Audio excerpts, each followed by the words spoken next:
O Flávio Lousada, Igor, 14 dias atrás, a Jandira lhe disse que o Lula não foge de entrevista, que te encantaria. Você disse que o convidou várias vezes sem sucesso. Sabemos que ele também foge do Mitre na Band, do Roda Viva e do Glenn. A Jandira conseguiria fazer o amarelão do Lula das caras no Flow? Não sei, hein? Realmente esse convite já foi feito muitas vezes. Muitas vezes. Por toda vez que ele convidar que ele não vier, me chama que eu volto. E o que é interessante é que assim, eu não sou um ás da ciência política, tá ligado? Não precisa ter medo de falar comigo. O Lula não tá nada bem. Cada vez que o Lula tá falando fora de script, ele tá falando uma bobagem. Assim, mas é uma coleção. A polícia não é gente.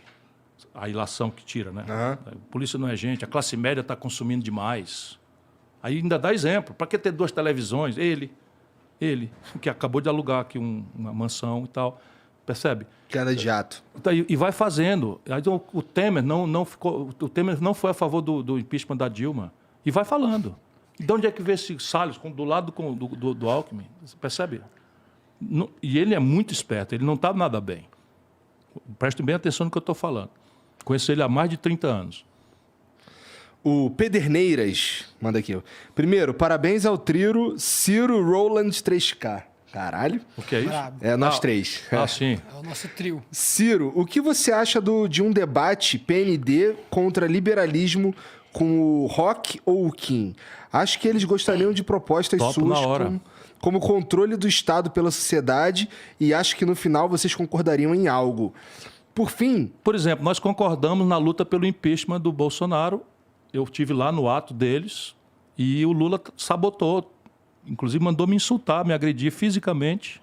No dia do ato ele fez uma coisa assim, tipo, fica em casa pra assistir uma live. Cara, é que porque pro Lula é ruim se o Bolsonaro... evidente. Mas é que as pessoas têm que perceber isso. Mas né? ele enterrou o impeachment. E agora quer que todo mundo vote nele para livrar o Brasil do Bolsonaro. O impeachment não, mas aí o voto tem que ser usado de forma... Sendo que o Bolsonaro quase cometeu em série crimes de responsabilidade. Eu assinei 3 pedidos de impeachment. Eu sou profissional de direito, assinei representação na Corte de Haia. O Lula sabotou todas as iniciativas. Porque assim, se o Lula sofre o impeachment, daí ele não pode ser... Agora, o cruel é o ele seguinte... não pode ser candidato, não é? Não é isso? Não, se o Bolsonaro sofreu impeachment, não pode ser candidato. pode ser Daí candidato. fudeu o Lula. E aí o claro. Lula enfraquece muito. É isso. E da mesma forma, quando teve o impeachment Sim, da mas Dilma, o Lula que foi pediu impeachment do Fernando Henrique, o Lula pediu impeachment do Itamar Franco. Só pra você ter uma ideia. Mas do Bolsonaro não precisa. Não, Bolsonaro não. Legal. Caralho, Bom, tá. Acho que eles gostariam dos propósitos suas, blá, blá, blá. Por fim, pra você, o que seria zerar o jogo como presidente? O que seria, coisa mais foda que você poderia fazer completei como minha presidente? missão. Completei a missão. Olha, minha questão é enfrentar a miséria. Enfrentar e superar a miséria e a desigualdade no Brasil. Porque, deixa eu te falar de novo, 5 pessoas hoje, 5... 1, 2, 3, 4, 5, não é exagero não, 5, os dedos de uma mão, hoje, dos brasileiros, acumulam a renda dos 100 milhões de brasileiros mais pobres e de classe média. Então, o Brasil não é um país do fundão da África subsaariana, onde se você pegar a riqueza potencial e dividir por cabeça, restará um país pobre. O Brasil é um país de classe média, potencialmente.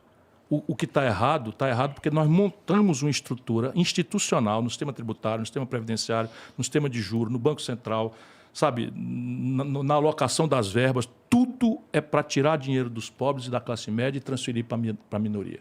Tudo. E muita coisa disso está legalizada com legislações absolutamente imorais, que, à luz de qualquer lugar do mundo, são coisas de cadeia e que no Brasil são protegidas por lei. São coisas que a população nem tem direito de saber o que é. Swap cambial. Swap cambial é o seguinte, o câmbio varia, né? Sobe para cá, desce para lá e tal. Se você tem informação sobre isso, o Banco Central está estatizando o risco. Então é o seguinte, se você, mercado, aposta que o câmbio vai subir, o Banco Central, e todo mundo sabe que o câmbio vai subir, o Banco Central diz, não, o câmbio não vai subir. Aí então tá bom, vai, não vai, o Banco Central te dá um contrato dizendo o seguinte, se não subir, eu te pago, se subir, eu te pago a diferença, com dinheiro público. Por que não empresta dinheiro? Porque no Brasil, foi um senador do PT que fez recentemente, no Brasil, o saldo do fim do dia, que o banco não aplica, o saldo do caixa do banco, que o banco não empresta, no fim do dia, o governo remunera pela Selic. Caralho. Ou 3 pontos acima da Selic. Só tem isso no Brasil. Por que Isso 3 foi pontos acima? Porque o mercado está dizendo que até pouco tempo atrás que a Selic estava defasada. Ah, com o argumento da defasagem, eles pontuavam mais. 2, 3 pontos acima da Selic. E aí vai entender se é 2,5, se é coisa. Cada meio ponto desse é 60. Quer dizer, cada 1,5 ponto desse é 60 bilhões na dívida Essa pública. decisão desses pontos a mais estava atrelada a algum tipo de pesquisa ou argumentação ou era arbitrário? Picas. Mas isso é um crime declarado. Sim, mas é o que eu estou tentando dizer o tempo inteiro. Eu estou dizendo um senador do PT de Você tá entendendo, Sergipe, Igor? eu não estou lembrando o nome, levanta o nome do cidadão. Não tá acompanhando a taxa de juros, paga um pouco a mais e o pouco a mais é assim, porque a gente acha que tá defasado. O mercado diz, não, eu não rolo na Selic, só rolo 2 pontos, 2,5, 3 pontos. E só que o seguinte, 1,5 ponto na Selic custa 60 bilhões ao Tesouro Nacional. 1,5 ponto na Selic custa 60 bilhões de reais por ano. Nossa, eu não sabia disso. Ao Tesouro Nacional.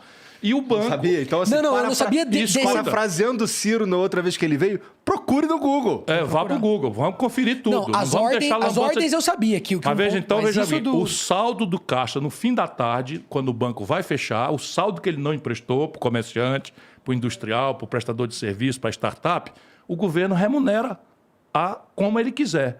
No mínimo a Selic. Rogério Carvalho, PT Sergipe, o autor da proeza. Disso aí, de pontuar. Dessa coisa da remuneração. Caramba. Como também o orçamento secreto, o PT apoiou para salvar o Bolsonaro. Cara, é um estelionato grave, gravíssimo. E se o brasileiro ouça o que eu estou dizendo, se eu tiver autoridade moral, eu vou presidir o Brasil. Senão eu fico olhando o desastre e terei a honra de ter tentado fazer, no limite das minhas energias, salvar o Brasil.